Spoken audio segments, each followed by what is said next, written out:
नमस्कार भाइयों और बहनों, आपका स्वागत है हमारे चैनल भैरवा तंत्रा टॉक पे। आज हम बात करने वाले हैं श्रवण, मनन और निधिध्यासन के बारे में, जो भारतीय ऋषि मुनियों द्वारा बताई गई ज्ञान प्राप्ति की 3 महत्वपूर्ण सीढ़ियां है। आपने कभी ना कभी सोचा ही होगा कि ज्ञान कैसे प्राप्त होता है। सिर्फ किताबें पढ़ लेने से या गुरु के मुख से सुनने से ज्ञान मिलता है? उत्तर है नहीं। असली ज्ञान तब मिलता है जब हम सुनते हैं यानी श्रवण करते हैं, मनन करते हैं यानी उस ज्ञान पर विचार विमर्श और तर्क वितर्क करते हैं, और निधिध्यासन करते हैं यानी उस ज्ञान को अपने जीवन में आत्मसात करते हैं। आज के इस वीडियो में हम 3 प्रक्रिया को गहराई से समझेंगे और जानेंगे कि ज्ञान कैसे प्राप्त होता है। तो बने रहिए हमारे साथ अंत तक। श्रवण क्या है? सबसे पहले जानते हैं श्रवण क्या है। श्रवण का सामान्य अर्थ है सुनना, लेकिन अद्वैत वेदांत में इसका अर्थ है शास्त्र और गुरु से आत्मा और ब्रह्म के वास्तविक स्वरूप का सुनना, ध्यान पूर्वक, श्रद्धा से और समझने के उद्देश्य से। ये कोई सामान्य सुनना नहीं, बल्कि ऐसा सुनना है जिसमें पूर्ण एकाग्रता हो, संशय को दूर करने की तीव्र इच्छा हो और सत्य को जानने का प्रयास हो। अगर गहराई से देखें तो श्रवण अद्वैत वेदांत के अनुसार जब कोई जिज्ञासु साधक अपने गुरु से उपनिषद, गीता या ब्रह्म सूत्र का ज्ञान सुनता है तब ये श्रवण कहलाता है। पर यह तभी श्रवण माना जाएगा जब तक वो केवल जानकारी नहीं ले रहा हो, बल्कि आत्मबोध की दिशा में सुन रहा हो।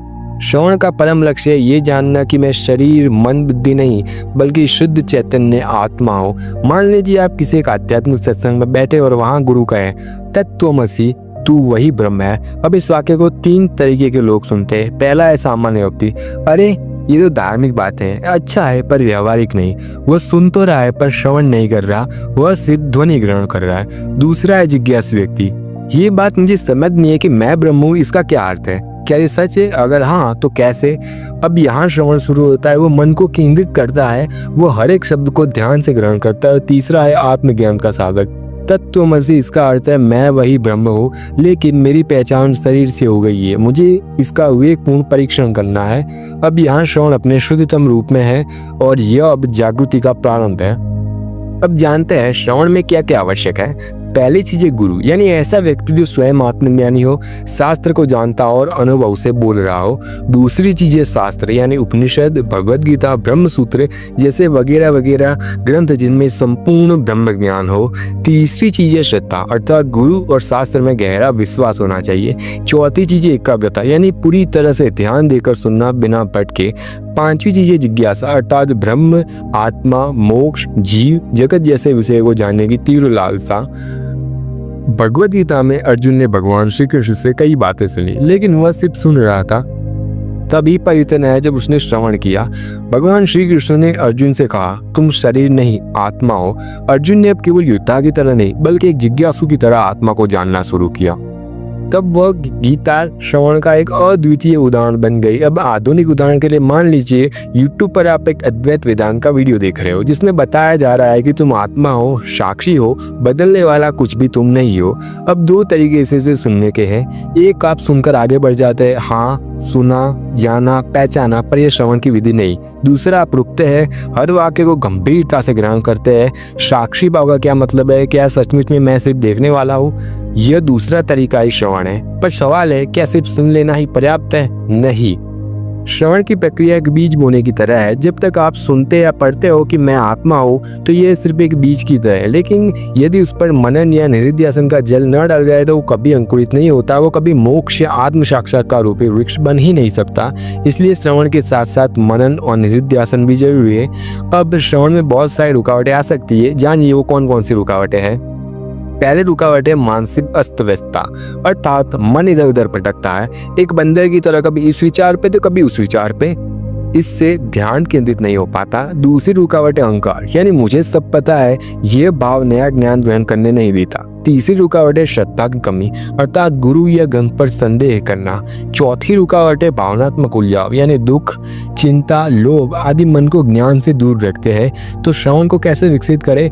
हर दिन एक नया श्लोक या उपनिषद का वाक्य पढ़े, उसे मन ही मन में दोहराए, जैसे अहम ब्रह्मास्मि। इसका संदर्भ समझे, शास्त्र किस भाव से कह रहा है, उसे अपने जीवन पर लागू करे। क्या यह सच है कि यह शरीर मैं नहीं हूँ? श्रवण का मतलब सिर्फ सुनना नहीं, सत्य को ग्रहण करने की आध्यात्मिक प्रक्रिया है। जब हम शास्त्र और गुरु को, सत्य को जानने का प्रयास से सुनते हैं, तभी आत्मज्ञान की यात्रा शुरू होती है। मनन क्या है? मनन का अर्थ है जो कुछ श्रवण के माध्यम से सुना और समझा उसका बार बार बुद्धि से चिंतन करना और उस पर संशय मिटाने तक विचार करते रहना।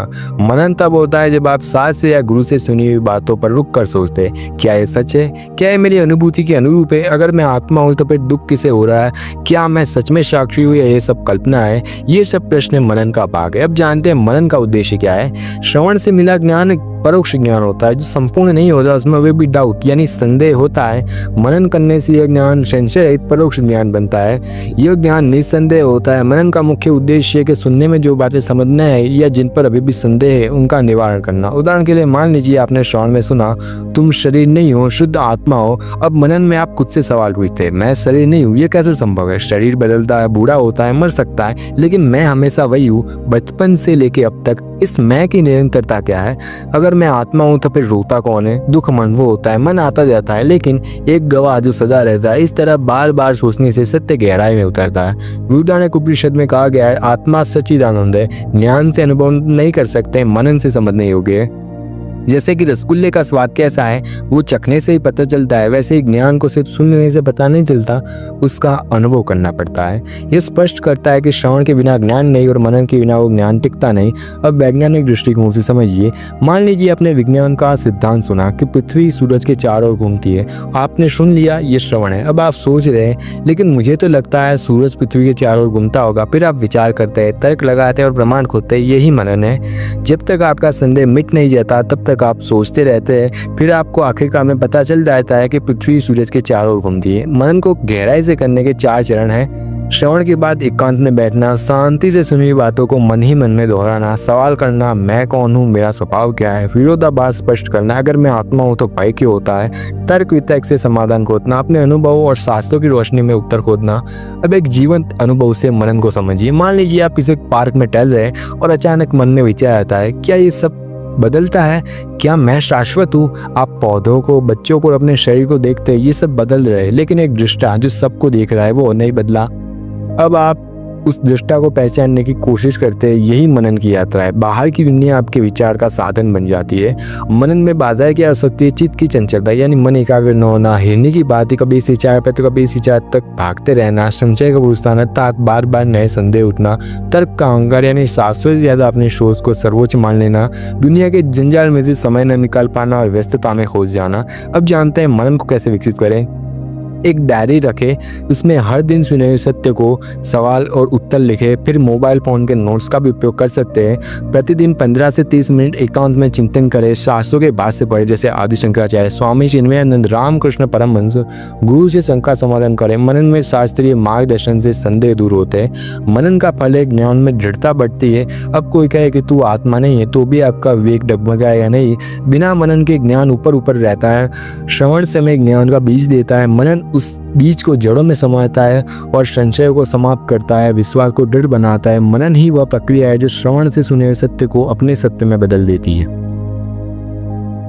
निधिध्यासन क्या है? निधिध्यासन का साधारण अर्थ है जिस सत्य को श्रवण मनन से जाना है उसे बार बार ध्यान पूर्वक आत्मसात करना जब तक वो अनुभूति बनकर जीवन में न उतर जाए। ये केवल जानना नहीं, ये केवल सोचना नहीं, यह है उस सत्य में जीना, उसे स्वरूप बना लेना। अद्वैत वेदांत में निधिध्यासन का उद्देश्य है जैसे कि श्रवण में ज्ञान आता है, मनन में संशय मिटते और निधिध्यासन से ज्ञान अनुभव बन जाता है। उदाहरण के लिए आपने श्रवण में जाना मैं आत्मा हूँ, नाशवान शरीर नहीं हूँ, तो निधिध्यासन में आप आत्मा के रूप में जीना शुरू करते हैं। अब निधिध्यासन के बारे में एक आम गलत धारणा है कि निधिध्यासन और ध्यान एक समान है, जबकि निधिध्यासन और ध्यान अलग अलग है।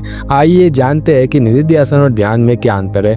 निधिध्यासन में आत्मज्ञान को आत्मसात करना है, जबकि साधारण ध्यान में मन को शांत करना है। निधिध्यासन में ब्रह्म विचार में डूब जाना है, जबकि साधारण ध्यान में सांस या वस्तु पर ध्यान केंद्रित करना है। निधिध्यासन ने निरंतर स्मृति है कि मैं आत्मा हूँ, जबकि साधारण ध्यान एकाग्रता की साधना है।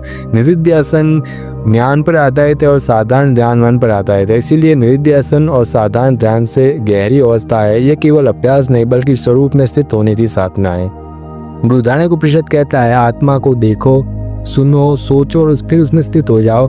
यहाँ निधिध्यासन को अंतिम और निर्णायक साधन बताया गया है। निधिध्यासन कैसे करें? स्टेप नंबर 1, एक शांत वातावरण चुने, एकांत जगह और शांत स्थान जहाँ मन स्थिर हो सके, कोई व्यवधान और शोर शराबा ना हो। स्टेप नंबर 2, स्मृति में लाए वो सत्य, मैं आत्मा हूँ, मैं नित्य हूँ, मैं शुद्ध हूँ, मैं साक्षी हूँ, ये सत्य भीतर दोहराए। स्टेप नंबर 3, उस भाव में डूब जाए। ये कोई कल्पना नहीं बल्कि एक जागरूक स्थिति है, जैसे कोई साक्षी बनकर सब देख रहा हो, वो बस आप ही हो।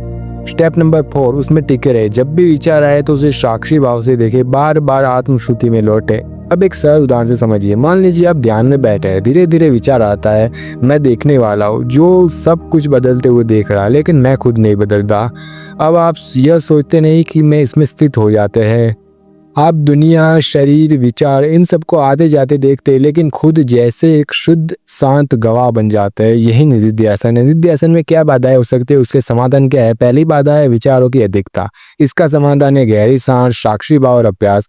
दूसरी बाधा है भावना में बढ़ जाना। इसका समाधान है सत्य पर टिकना कि मैं कौन हूँ ये पूछना। तीसरी बाधा है नींद आना। इसका समाधान है आसन सुधारे, ध्यान पूर्वक करे। चौथी बाधा है दुनिया की स्मृति, और इसका समाधान है उसे भी साक्षी भाव से देखे, ये भी बदलने वाला है। अब जानते हैं निधिध्यासन का परिणाम क्या है। जो ब्रह्म को जानता है वही ब्रह्म बनता है। शास्त्र का ज्ञान अब बौद्धिक नहीं, अब जीवंत अनुभूति बन जाता है। अब आप शरीर में रहते हुए भी आत्मा में स्थित रहते हैं। अब कोई भय, दुख, माया आपको स्थायी रूप से हिला नहीं सकती। अब निधिध्यासन के अभ्यास के लिए मैं कुछ सूत्र बताता हूँ। पहला सूत्र है अहम ब्रह्मास्मि। इसका अर्थ है मैं ब्रह्म हूँ। दूसरा सूत्र है सोहम। इसका अर्थ है मैं ब्रह्म वही हूँ। तीसरा सूत्र है शिवोम। इसका अर्थ है मैं शिव स्वरूप आत्मा हूँ। चौथा सूत्र है नेति नेति, अर्थात मैं शरीर नहीं हूँ, मैं मन नहीं हूँ, मैं इन सब के पार शुद्ध आत्मा हूँ। इन वाक्यों को केवल जप न करे बल्कि भाव से जिए। श्रवण से ज्ञान प्राप्त होता है, मनन से वो ज्ञान स्पष्ट होता है और निधिध्यासन से वो ज्ञान जीवन बन जाता है। यही आत्मज्ञान की यात्रा है। सुनना, सोच कर समझना और फिर उसी में जी लेना।